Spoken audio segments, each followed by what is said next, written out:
On Saturday evening, Donald Trump picked up his phone and typed a message on Truth Social that stopped conversations in government buildings, foreign ministries, military command centers, and living rooms around the world. The message said this: United States aircraft just struck Iranian missile and drone storage locations and coastal radar sites for violating the ceasefire agreement again. And then came the sentence that made the world hold its breath. There may come a point when we are no longer able to be reasonable, and will be forced to militarily complete the job that we very successfully started. If that happens, the Islamic Republic of Iran will no longer exist. The Islamic Republic of Iran will no longer exist. This is not a line from a movie. This is not a hypothetical scenario in a think tank paper. This is the sitting president of the United States, the commander-in-chief of the most powerful military force in the history of human civilization, posting on social media that a nation of 90 million people may no longer exist if he decides to use that military force to, in his words, complete the job. And simultaneously, in the United States Congress, lawmakers were gathering to vote on whether that same president should be removed from office through impeachment. This is where we are. This is the world today. And in this video, we are going to walk through every single piece of what has happened in the last 72 hours. What Trump said, what the U.S. military did, how Iran responded, what happened in Kuwait and Bahrain, what the Strait of Hormuz situation means for the global economy, and what the impeachment vote in Congress tells us about where America is heading, because these stories are not separate. They are all connected. They are all happening simultaneously, and together they represent a moment in American and global history that deserves to be understood clearly and completely. Let us start from the beginning, because to understand this weekend's escalation, you need to understand the fragile situation that preceded it. Earlier this month, the United States and Iran reached what was described as a ceasefire memorandum of understanding, a fragile agreement that came after a period of direct military confrontation between the two nations. This ceasefire was negotiated in part through talks in Switzerland that involved U.S. Vice President J.D. Vance on the American side. It was fragile from the moment it was announced. Both sides had reservations. Both sides had red lines. And both sides had constituencies at home that were watching closely for any sign of weakness or capitulation. The ceasefire required Iran to curtail its activities in the Strait of Hormuz, the narrow waterway between the Persian Gulf and the Gulf of Oman, through which approximately 20% of the world's total oil supply travels. This is one of the most strategically significant bodies of water on Earth. A disruption to shipping through the Strait of Hormuz does not just affect oil prices in the Gulf. It affects energy costs in Europe, manufacturing costs in Asia, fuel prices at petrol stations in countries that have no direct involvement in any Middle Eastern conflict whatsoever. The global economy is interconnected in ways that make the Strait of Hormuz a pressure point for virtually every nation on Earth. When the ceasefire was announced, shipping through the strait had already been significantly disrupted by the preceding conflict. Oil prices had surged to a 4-year high of approximately $126 a barrel at the peak of the conflict. The ceasefire brought some relief, but prices remained elevated and the situation in the strait remained tense. On Friday, June 27th, according to Trump's account of events, Iran violated the ceasefire agreement. U.S. Central Command reported that Iranian forces had struck the Ever-Lovely Tatsiyu, a commercial cargo vessel traveling near the Strait of Hormuz, with a one-way drone attack. The Ever-Lovely was carrying crude oil. The attack on a commercial vessel, a ship traveling through an internationally recognized waterway with cargo that had nothing directly to do with the U.S.-Iran military confrontation, was exactly the kind of action that Trump's administration had identified as a ceasefire red line. Trump's response was immediate. He authorized U.S. military strikes against what he described as Iranian missile and drone storage locations and coastal radar sites.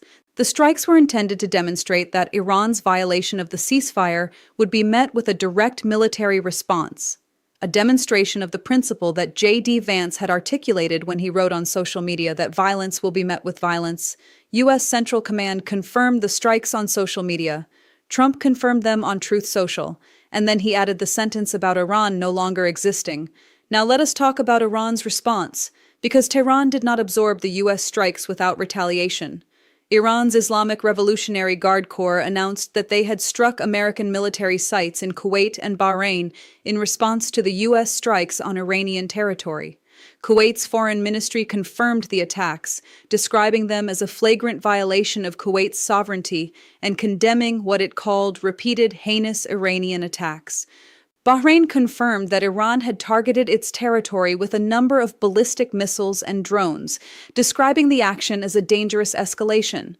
The situation as of Sunday, June 28th was therefore this: the U.S. had struck Iran. Iran had struck Kuwait and Bahrain, two countries that are home to significant American military infrastructure. The ceasefire that had been negotiated in Switzerland was under severe strain. Trump was threatening on social media that Iran might cease to exist. Iran's IRGC was threatening to halt all negotiations if American strikes continued. And the Strait of Hormuz, the artery through which a fifth of the world's oil flows, was once again a flashpoint. The economic consequences of this escalation became visible immediately in global markets. Oil prices rose after the weekend's exchange of fire. However, and this is a detail that tells you something important about how the global economy has adapted to this conflict, the rise was relatively contained. Brent crude was up approximately 0.6%. U.S. oil prices rose by around 0.8%. This is significantly less than many analysts had predicted for a scenario involving direct U.S.-Iran military exchanges near the Strait of Hormuz. Why? 3 reasons. First, the supply cushion. Record oil production levels in the months before the conflict began meant that global supply reserves were unusually high, providing a buffer against the kind of acute shortage that would drive prices dramatically higher. Second, demand destruction. As oil prices rose during the earlier phases of the conflict, global demand, particularly in Asia and particularly in China, fell more sharply than expected. China rapidly switched to alternative fuels where possible, and analysts believe some of that demand reduction may be permanent. Third, the market's assessment of Trump. Oil analysts noted remarkably that the market appeared to price in a high probability that Trump would not allow the Strait of Hormuz to remain closed for an extended period, because the economic consequences for American consumers would be too politically damaging. U.S. oil inventories at the Cushing, Oklahoma storage hub had fallen to their lowest levels since 2014. Average national gas prices in the United States had already fallen significantly from their conflict peak, from over $4 a gallon to $3.87, but remained elevated enough to be politically sensitive. Trump himself acknowledged the inventory situation publicly. The market essentially bet that Trump's domestic political interests, specifically the impact of high fuel prices on American voters, would push him toward a resolution of the Strait situation regardless of his social media rhetoric. And the market was rewarded for that bet when, on Monday, June 30th, Trump announced on social media that American and Iranian negotiators would meet on Tuesday. The announcement came, as one analyst noted with remarkable predictability, in a social media post, the pattern being strikes, rhetoric, threat of existential consequences, then announcement of negotiations. This has been the rhythm of the U.S.-Iran confrontation throughout 2026. The threat that Iran will no longer exist, posted on Saturday. The announcement that negotiators will meet, posted on Monday. Both from the same account, both treated by global markets and foreign governments as equally real signals requiring interpretation. This is the environment in which American foreign policy is being conducted. Now let us talk about the impeachment, because the Congress was simultaneously dealing with a vote to remove the same president who was posting these statements on social media, and the timing and context of that vote is significant. The U.S. House of Representatives was considering articles of impeachment against Donald Trump. The specific grounds for impeachment being debated included matters related to the use of executive power, the conduct of military operations without adequate congressional authorization, and other issues that have accumulated as points of contention between the legislative and executive branches throughout Trump's second term. The impeachment process in the United States is two-stage. The House of Representatives votes on whether to impeach to formally charge the president. If the House votes to impeach, the matter moves to the Senate, which holds a trial and votes on whether to convict and remove the president from office. Removal requires a two-thirds supermajority in the Senate, an extraordinarily high bar that has never been reached in American history. No American president has ever been removed from office through the impeachment process. Andrew Johnson was impeached by the House in 1868, but acquitted by the Senate. Bill Clinton was impeached by the House in 1998, but acquitted by the Senate. Donald Trump was impeached by the House twice during his first term, in 2019 and 2021, and acquitted by the Senate both times. The question for this impeachment attempt is the same question that has faced every previous one. Does the Senate have the votes to convict? In a Senate where Republican members have consistently demonstrated reluctance to vote against a president of their own party regardless of the specific allegations involved, the mathematical path to the two-thirds majority required for removal is extremely difficult to construct. But here is what makes this impeachment moment different from any previous one. It is happening simultaneously with a direct military confrontation between the United States and Iran. It is happening while the President of the United States is posting on social media that a nation of 90 million people may no longer exist. It is happening while American military forces are conducting strikes in the Middle East and Iranian forces are striking American military infrastructure in Kuwait and Bahrain. The constitutional principle behind presidential impeachment is that the president serves at the pleasure of the Congress and ultimately at the pleasure of the American people, and that there must be a mechanism to remove a president whose conduct has become incompatible with the office he holds. The practical reality of presidential impeachment is that it is an extraordinarily blunt instrument, and that the specific moment of military conflict that this impeachment is occurring alongside creates a set of political calculations that complicate every senator's vote in ways that go beyond the specific merits of the impeachment articles themselves. Removing a president, or even attempting to remove a president, during active military operations creates questions about chain of command, about signals sent to adversaries, about the appearance of domestic instability at a moment when American military forces are in the field. These are not questions that necessarily override the constitutional process, but they are questions that every senator considering their vote is aware of.